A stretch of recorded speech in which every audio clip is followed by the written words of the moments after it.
As China appears to have re-established its role in influencing how the North Korea nuclear standoff plays out.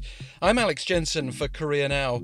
Rounding up Chinese President Xi Jinping's first official visit to Pyongyang, a two-day summit with talks with his counterpart Chairman Kim Jong-un largely held on day one. And Xi certainly received a warm welcome, marking the first visit by a Chinese leader to North Korea in 14 years. Xi was greeted by close to 10,000 North Koreans at the airport and hundreds of thousands more people lining the streets of Pyongyang, waving flowers and flags and chanting slogans celebrating the two countries' friendship.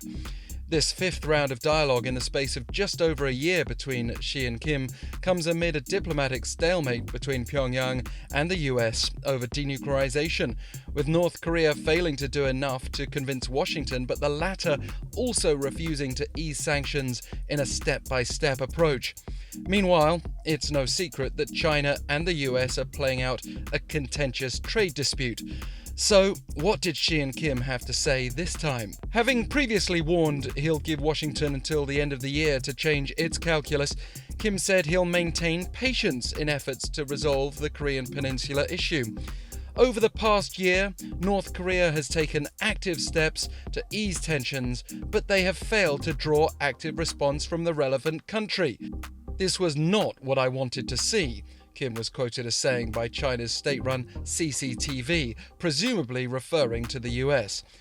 Xi pledged to play an active role in realizing the denuclearization of the Korean Peninsula and voiced his support for the political resolution of peninsular issues. China will provide every possible support for North Korea to address security and development issues of reasonable concern, Xi was quoted as saying, echoing the vow he made in a rare op-ed this week for the North's official Nodong Shinmun newspaper. It's curious, if not unexpected, how orchestrated coverage of this summit has been, with a certain level of intrigue being used perhaps to drive US interest and possible Chinese leverage in its conflict with Washington. In other words, China holding the key to a peaceful North Korea could open several other doors, especially just days before US President Donald Trump visits the region for next week's G20 meeting in Japan.